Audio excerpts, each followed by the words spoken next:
வாப்பா, வந்து சாப்பிடு. நான் வேற உங்ககிட்ட வீட்டுக்கு வந்து சாப்பிடுன்னு சொல்லி உனக்கு எதுவுமே கொடுக்காம விட்டுட்டேன். என்ன மன்னிச்சிருப்பா. யோ பெருசு, அப்படியே நீ சமைச்சு கொண்டு வந்துட்டாலும் இந்த ஒரு காப்பி போட்டு கொண்டு வந்தீங்க, அந்த மாதிரி வாயிலேயே வைக்க முடியாதபடியே பருப்பையும் ரசத்தையும் கொண்டு வந்திருப்ப.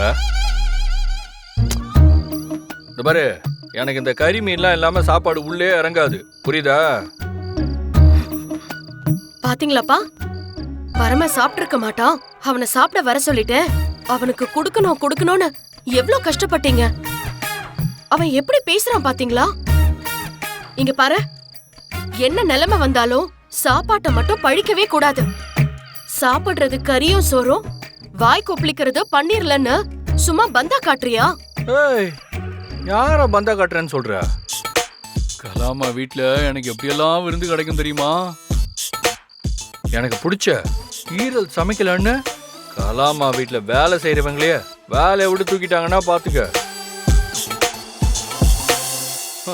நான்லாம் அப்படி சாப்பிட்டு வளர்ந்தவன். கூலி வேலை செஞ்சு உழைச்சி சாப்பிடுறவங்க குடும்பத்துல போய் பாரு.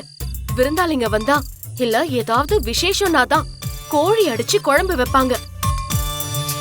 உன்ன மாதிரி ஆளுங்களாம் தான் எப்ப பார்த்தாலும் கறி கறின்னு அலைறீங்களே. அதனாலதான் ரோட்டுக்கு ரோடு பிரியாணி கடை திறக்கிறாங்க. ஐயே, யோ பெருசு, நான் என்ன வேணா தின்னுவேன். உன் பொண்ணு ஏன் எனக்கு அட்வைஸ் பண்ணுது? ஓட்டு போயா உள்ள அடுப்பு. இளமதி, கொஞ்சம் அமைதியா இருமா. பரமா, உங்ககிட்ட சொல்லிட்டமேன்னு மனசுக்கு ரொம்ப கஷ்டமா இருந்துச்சு. அதான் சாப்பாடு கொண்டு வந்திருக்கேன். உனக்கு பிடிச்சா சாப்பிடுப்பா.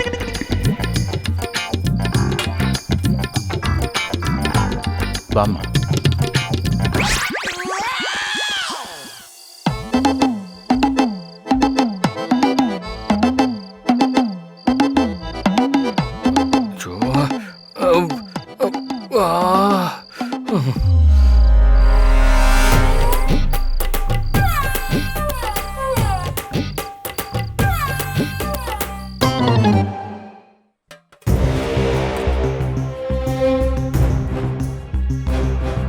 எதுக்குமா தட்டு?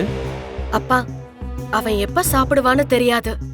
சாப்பாட்டை மூடி வச்சுட்டு வந்துடலாம்ப்பா. வாங்க போலாம். சரி.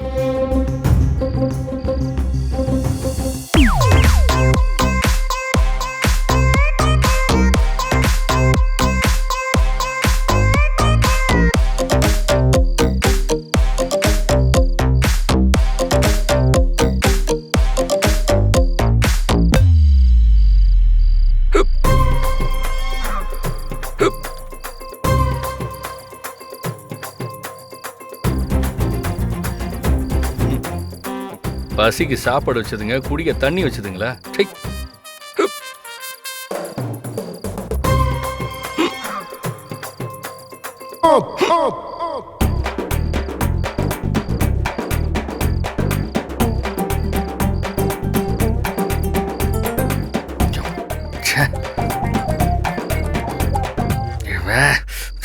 இல்ல, ஏதோ பெருசு பாசமா கொடுத்துட்டு போச்சேன்னு உங்க மனசெல்லாம் கஷ்டப்படக்கூடாதுங்கிறதுக்காக தான் சும்மா டேஸ்ட் பண்ணேன். நல்லாலாம் இல்ல. சில பேர் இப்படிதான் வெட்டி உதார் விடுவாங்க. நீயும் அந்த லிஸ்ட்ல இருக்கிறவன் தானே? என்ன ஒண்ணு, இந்த சாப்பாட்டை பழிக்காம சாப்பிட்டு இருந்திருக்கலாம்.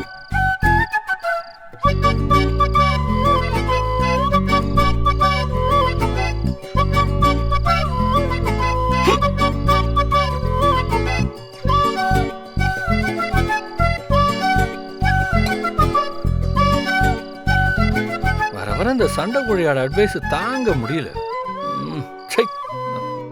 இளமதி, மனசுக்கு ரொம்ப கஷ்டமா இருக்குமா?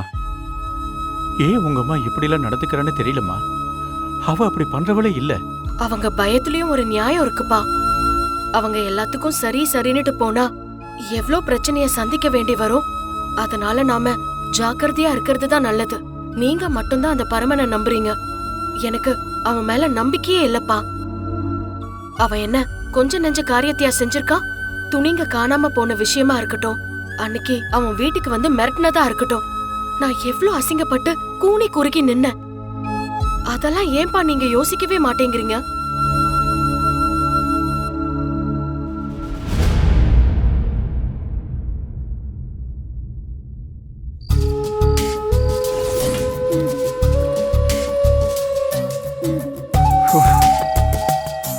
நல்ல சாப்பாடு, வயிறு நிறைஞ்சிருச்சு, நல்லா தூங்கலாம்.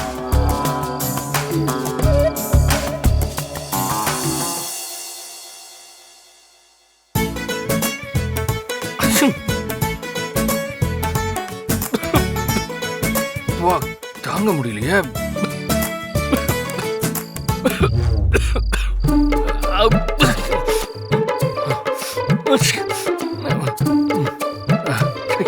ஒன்று பண்ணுவோம், பேசாம பாயை கொண்டு வந்து இங்கே போட்டு படுத்துருவோம்.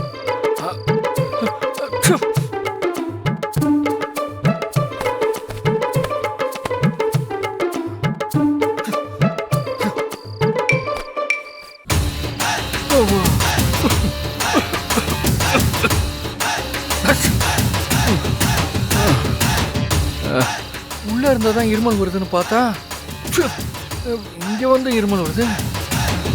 ஒண்ணே புரியலையே.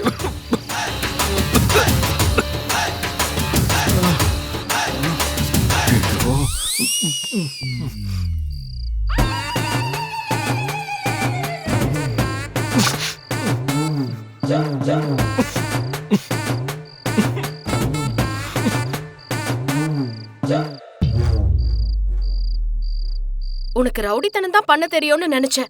நல்லா நடிக்கவும் செய்யற. பா, எழுப்பி விடுங்க. ஆ.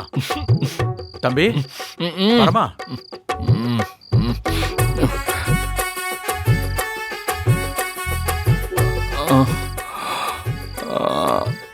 என்ன?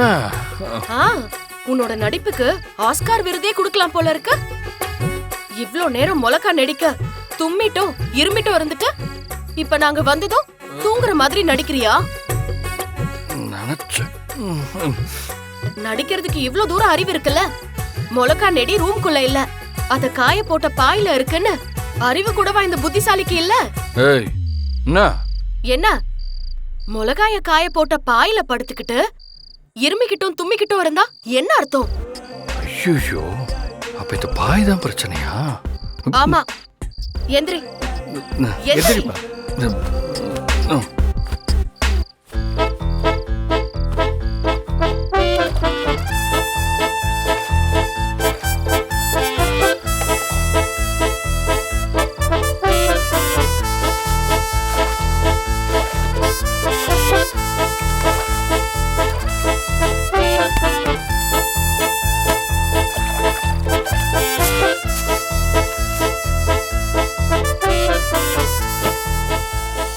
எதுக்கும் இப்படி தரையை கழுவி விட்டுக்கிட்டு இருக்க?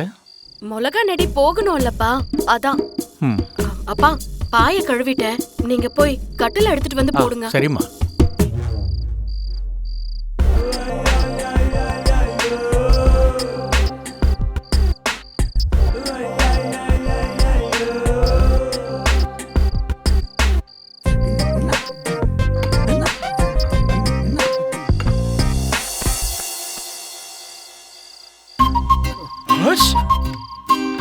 அம்மா, இன்னும் கூட மிளகா நெடி கொஞ்சம் இருக்கம்மா.